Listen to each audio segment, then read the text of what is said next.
Hi folks, welcome again. Today I'm going to do something a little bit different. Got the Jetboil Minimo out here and I'm going to use a standard large fry pan on this just to see how it performs, if it can transfer the heat as good as it does on the Jetboil Summit skillet. This is the size difference that these pans are, and this is the one that we're going to cook in today. First impressions, it sits on there really well. There's not too much drama, although it does want to tilt a little bit to the side with the weight of the handle because it is big.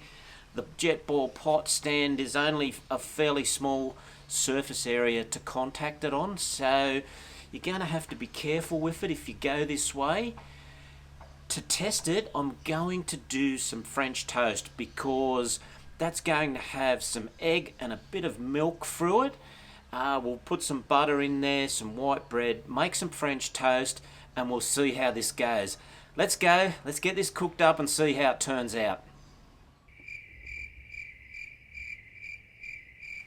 Okay, so we're going to run this with 2 eggs in here.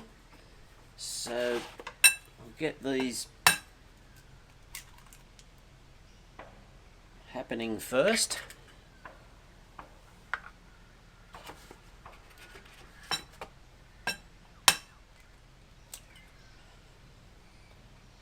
Now I'm wondering if you pre-prepared this at home, put it in a thermos or an insulated bottle.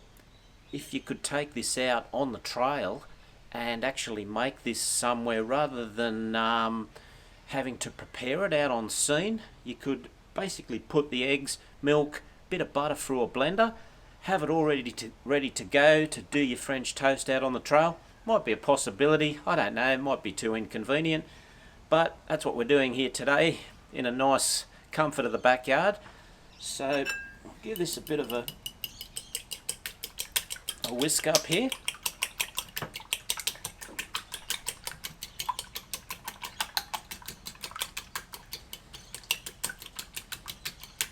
I think there's probably 1,001 recipes out there for French toast. Probably a few really good secret ones as well.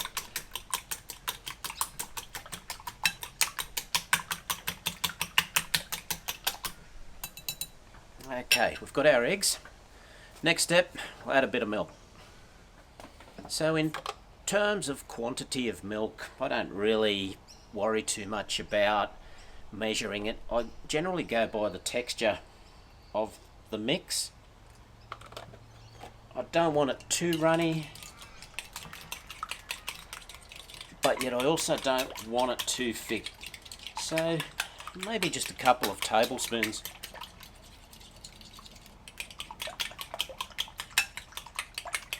That seems pretty good.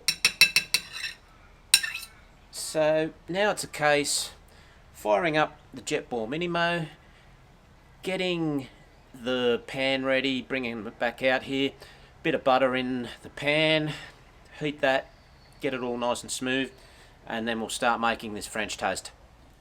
Okay, so we're ready to light the Jetboil Minimo now. Again, as I've mentioned in previous videos, just make sure there's nothing sitting on top of it so that you don't get the gas build up and the potential for it to flash.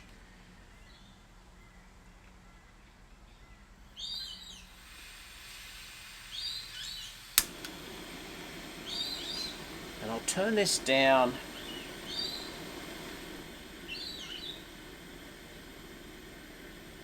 just to see how a low flame works on the bigger frying pan, because that's a bit of a purpose of this video, is just to see how a bigger frying pan works on it. Get this all out of the way. And then we can pop some butter in the pan. So we've got our big pan going on there now. Got a bit more room here.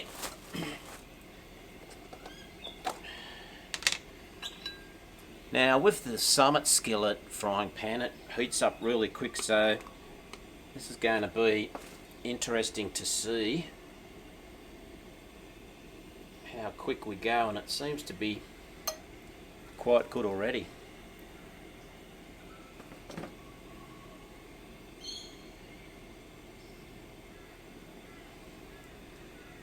It's certainly not heating as fast as the Jetboil Summit skillet, that's for sure, but it is a much bigger frying pan. Getting started for words there. And because it is bigger and thicker, it's obviously going to take a lot more heat and time to get this up to a cooking temperature.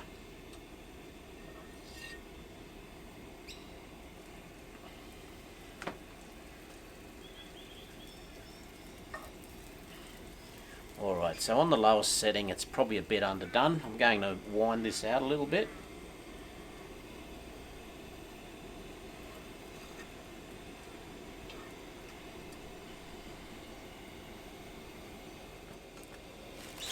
Probably not the ideal table, this, it's just a fraction too small, but you can see here it has melted the butter in the large pan reasonably well. Alright, here we go. French toast number 1 in there.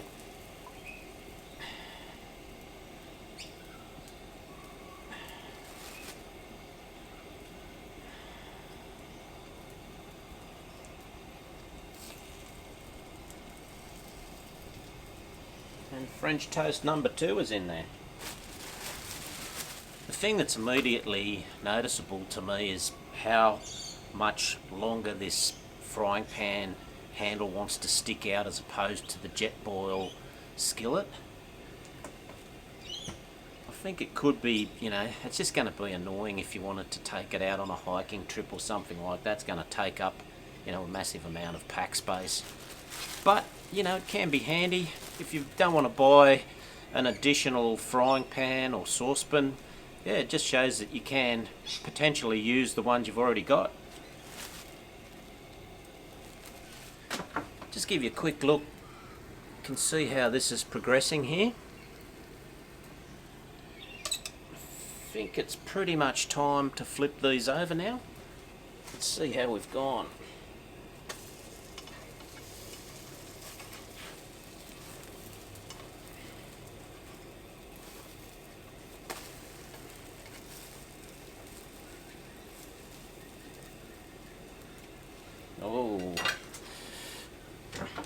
Oh yeah, these are looking pretty good. Give you a quick look. A bit of golden brown happening there. It looks quite good. One thing I'm probably guilty of here at the moment is not keeping that pan too central. It has, you can see here, this sort of section of the bread hasn't cooked as evenly as some of the other parts on the frying pan, but it's still good. So the Jetboil for that first side of the bread was on or about half power. So there's plenty up its sleeve if you want to go a bit harder with temperature. But then you're also running the risk of burning it quickly as well. I'd rather just have it that little bit lower and try and get the heat going through it a little more gradually. Let's take a bit of a sneak peek how we're travelling here.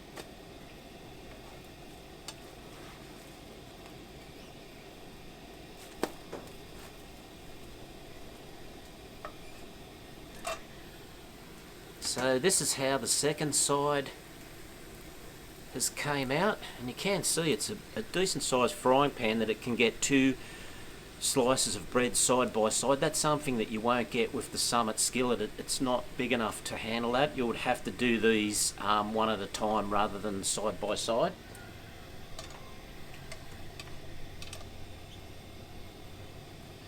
Just going to give these about a minute or so further on each side just to make sure that it's cooked right through. and then we'll see how it finishes up there. Yeah, the trick with these bigger fry pans is definitely you've got to make sure that you've got it centered, so right in the middle, to get that heat going, and also that it's going to balance up that frying pan properly. There is a tendency with this handle and the small surface area on the Jetboil stand that it wants to topple a bit, so that would be, you know, a bit of a hazard if you're going to put a big frying pan on it like this and you end up with all your food on one side. You do not want to wear the cooking on your lap if you're out in the bush or even if you're at home somewhere, so that's probably one of the negatives of using a bigger pan, is just the surface area of this.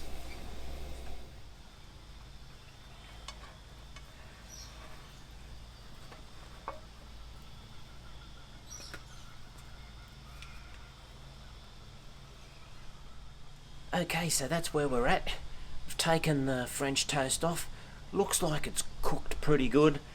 Now, I want to finish this with just a little bit of seasoning. I'm going to use a bit of cinnamon across the top just to add a little bit of flavour, and then we'll call it a day.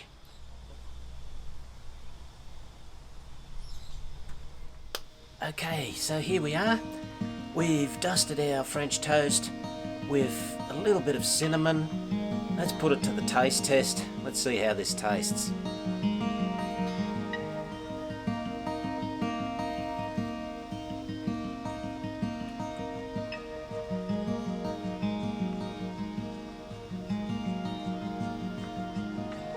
Yeah, that's pretty good. I'm pretty happy with that. So, there we have it. We've got French toast, a little bit of cinnamon, done on a Jetboil Minimo in a larger than usual pan. Again, if you like what you're seeing, awesome if you could give me a thumbs up. Don't forget to subscribe, that way you won't miss any of my latest videos, and I'll see you in the next one. Thanks very much for watching. Bye for now.